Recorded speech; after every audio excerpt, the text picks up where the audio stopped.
देखिए हर खबर यहीं पर, सब्सक्राइब कीजिए TV9 भारतवर्ष। दोस्ती के तमाम गीत गुनगुनाने के बावजूद रूस के राष्ट्रपति व्लादिमीर पुतिन ने ईरान को एटम बम बनाने की तरकीब नहीं बताई। व्लादिमीर पुतिन बखूबी जानते हैं कि रूहानी के हाथ में एटम बम का बटन दुनिया की बर्बादी की स्क्रिप्ट लिख देगा। रूहानी ने ऐसे में अपनी ख्वाहिशों को अंजाम तक पहुंचाने के लिए जिनपिंग का सहारा लिया है। ईरान के एटमी प्लान को चीन मदद कर रहा है। टेली सीरीज के हमारे इस एपिसोड में देखिए रूहानी के इरादे और उसका हश्र, डिजायर टू डिस्ट्रॉय। ट्रंप रूहानी में सारे फसाद की जड़ एटम बम है। रूहानी किसी भी कीमत पर परमाणु हथियार हासिल करने पर ट्रंप किसी भी हद तक जाकर रूहानी को एटम बम बनाने से रोकने में लगे।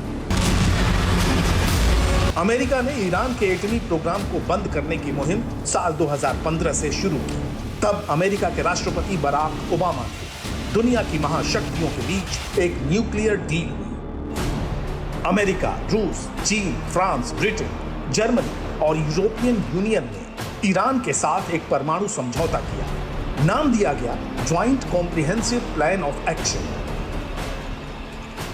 इस डील में रहते हुए भी रूहानी ने एटमी प्लांट एक्टिव रखे। परमाणु बमों के लिए यूरेनियम संवर्धन चोरी छिपे चलता रहा। ये जानकारी प्रेसिडेंट डोनाल्ड ट्रंप को लगी। उन्होंने न्यूक्लियर डील को फिजूल बताकर इसे ब्रेक कर दिया। इतना ही नहीं, ईरान को आर्थिक प्रतिबंधों की जंजीर में जकड़कर ट्रंप ने सीधी दुश्मनी मोल ले ली। ट्रंप ने जितने पेच कसे, रूहानी की एटमी सनक उतनी ही बढ़ती गई। ईरान के तेल कारोबार को बट्टा लगा, तब भी रूहानी ने एटमी प्रयोगशालाएं बंद नहीं की।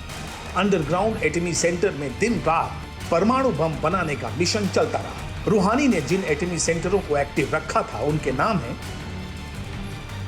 कोम शहर का फोर्डो परमाणु प्लांट, मरकजी सूबे का अराक न्यूक्लियर सेंटर, अजरबैजान सूबे के शहर बेनाब का एटमी सेंटर, मजादारन सूबे के शहर चालूस काउंटी का परमाणु प्लांट, तेहरान के करीब इस्फान शहर का नतजान एटमी सेंटर और ईरान का सबसे पुराना बुशहर परमाणु प्लांट। रूहानी के परमाणु अड्डे सिर्फ अमेरिका को ही डराते हों ऐसा नहीं, खाड़ी मुल्कों में सऊदी अरब और इजराइल भी इनसे खौफ खाते हैं। इजराइल के राष्ट्रपति बेंजामिन नेतन्याहू ने कई बार ये डर बयां किया।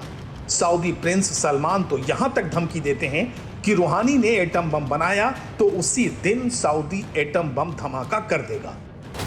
सऊदी और इजराइल रूहानी के एटमी प्रोग्राम पर अड़ंगे लगाते रहे। नेतन्याहू ने खुल्लम खुल्ला इसका ऐलान भी किया था।